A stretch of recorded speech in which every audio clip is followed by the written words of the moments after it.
Hey, it's Safe Sensei Mick here, and I wanted to talk today about consequences versus punishment. There's only two things you can tell your child to do: either do something or don't do something, or do something or stop. And when we repeat ourselves, we teach our kids that we really don't mean what we say the first time. And then the next natural thing is to escalate our emotions. And the second message is I really don't mean what I say until I repeat myself and or until I become emotional. Kids kind of follow our energy that way. When we escalate, they kind of escalate with that emotion. So removing these two factors is huge, and it stops that negativity right in its tracks. As parents, a lot of times we repeat ourselves because we want to be kind. We want to make sure the child understands 12 different reasons not to run with scissors. When the most important reason is because I said so or because you said so. Parents generally live in fear that their child is going to do things they tell them not to or not do the things they tell them to.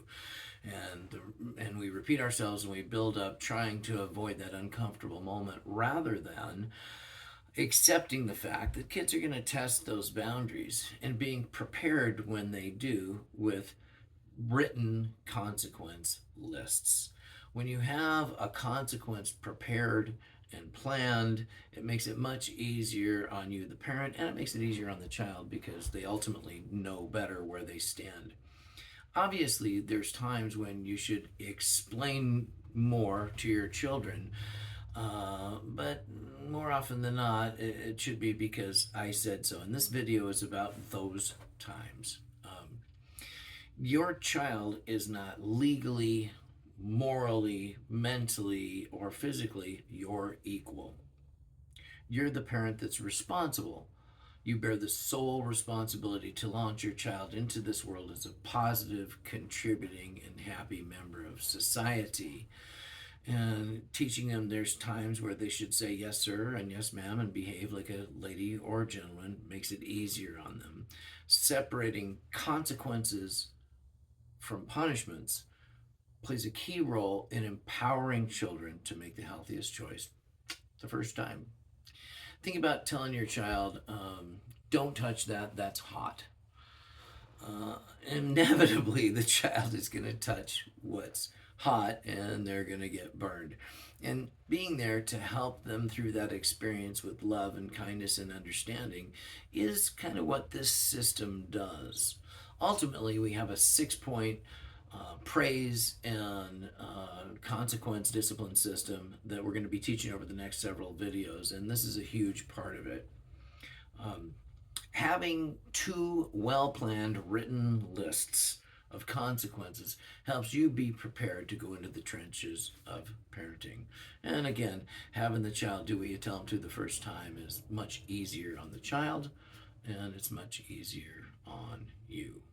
Kids don't do things so much because they think about it. They do things because they felt like it or feel like it. And in today's world, kids feel a lot.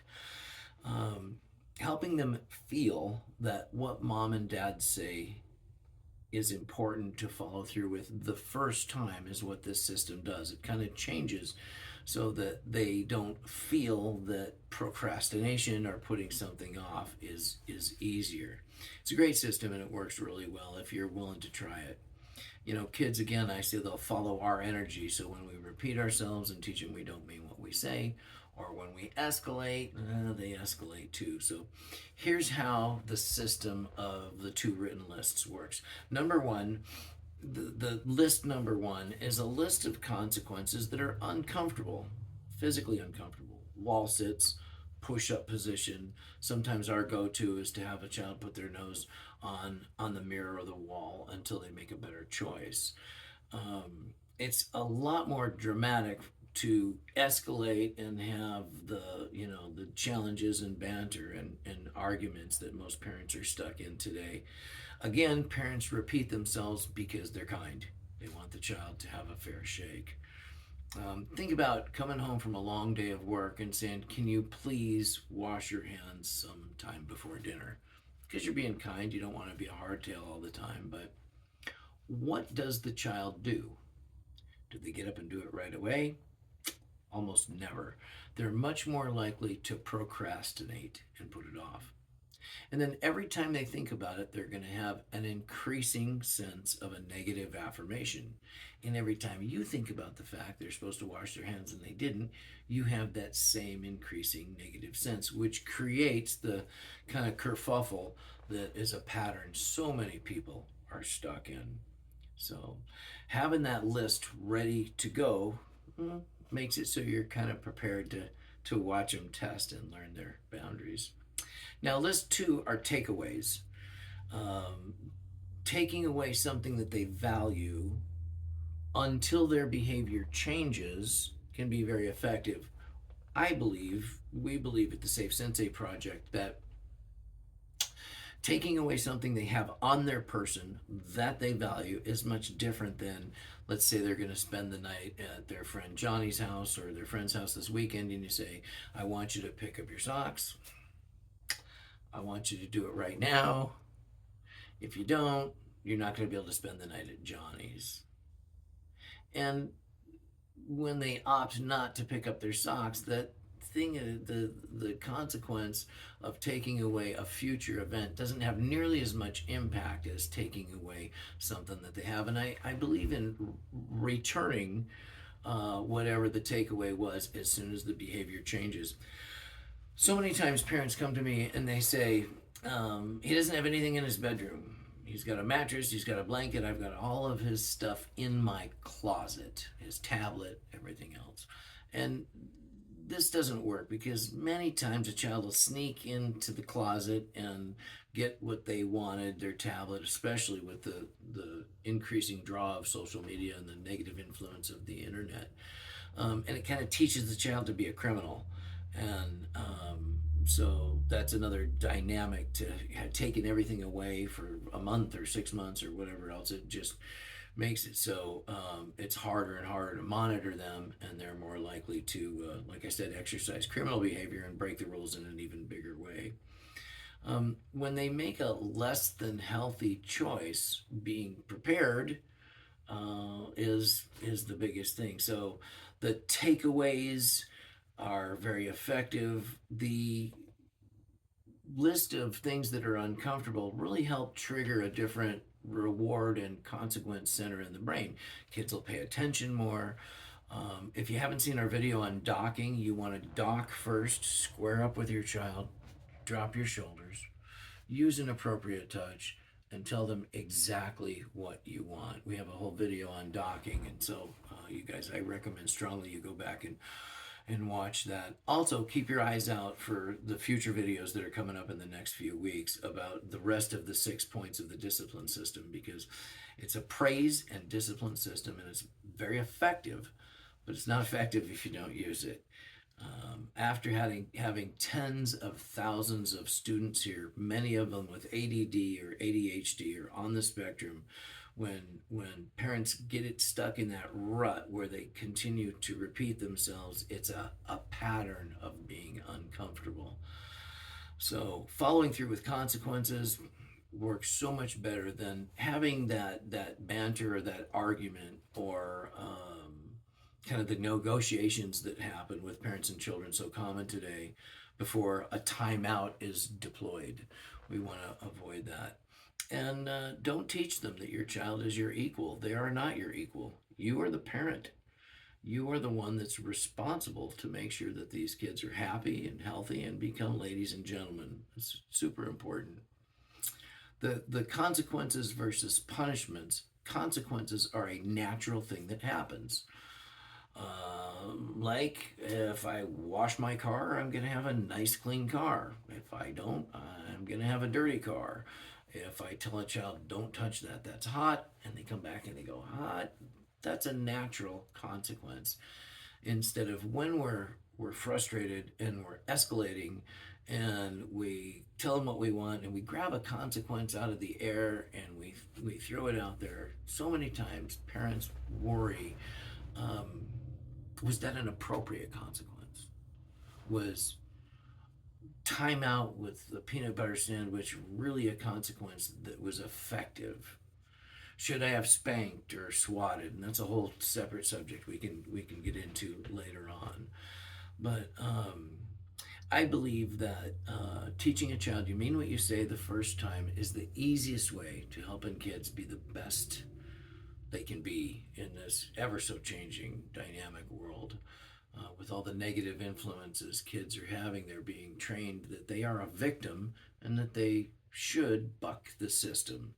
And I think that the healthiest dynamic of a family is the respect for ourselves and the respect for our children, to let them know that we mean what we say the first time is kind of the main gem of why we put this system together. And like I said, it's been extremely effective for us here.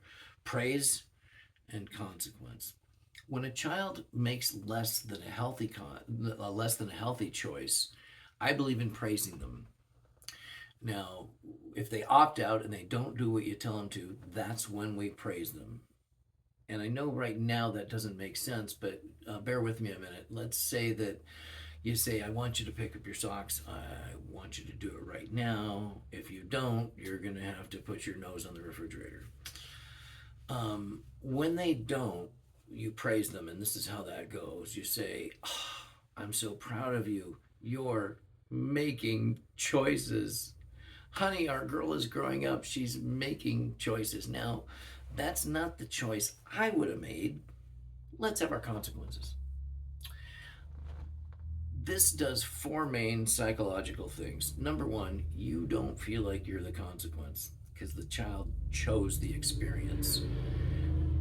Number two, the child doesn't feel like they're the consequence because they know they chose their own experience. Number three, they realize they have power over their own experience and get to choose the easiest way. And number four, the most important thing is you get to stay connected with your child through the consequence. Let's say the consequence was wall sits. Dad might say, hey, I could use some wall sits. Let's do them together. It's kind of like staying connected to your child, like they're getting stitches at the ER. You wouldn't be angry with your child if they were getting stitches. Stitches are a natural consequence of a cut. So staying connected with your child through this experience keeps our escalation down, teaches them you mean what you say the first time. It's natural and easier to stay connected. For us parents that have more than one child, having written lists for each child is important because what motivates one child may not motivate another child. For instance, there was a point in time in my life where I had two teen boys, and we were walking through the mall, and they were fiddling around like kids do. And I told them, I said, hey, I want you to stop touching stuff and stop messing around, and I want you to stop right now. If you don't, I'm going to take away one of your shoes and make you walk down the mall with one shoe. Well, my youngest, he was flipping his sock around going, cool, look at what I can do with my sock. So it wasn't quite an effective consequence for him. On the other hand, the other one, the look on his face was like he was, walking down the plank on a pirate ship, because the worst thing in the world for him would have been if someone saw him walking with one shoe. So if you have written consequence lists, you can change your lists. And if you're having challenges coming up with effective consequences, reach out to me in the comment section and I'll reach back to you as soon as I can. The jam of this channel is going to be doing a lot of parent coaching, helping parents understand this 6-point discipline system so we can all help the future through children that are respectful, confident, focused, and successful. Remember, we're here to help, and I know that these things are effective. We've used them over the last many years, thousands of times, and I have not seen a child yet not respond to our 6-point discipline system. Understanding the difference between consequences and punishment is one of the pivotal things that will help you help your children grow into, like I said, becoming positive, contributing, and respected members of society. So I thank you for watching our videos. I look forward to producing so many more of them. And thanks for watching the Safe Sensei project, and we'll see you in the next video.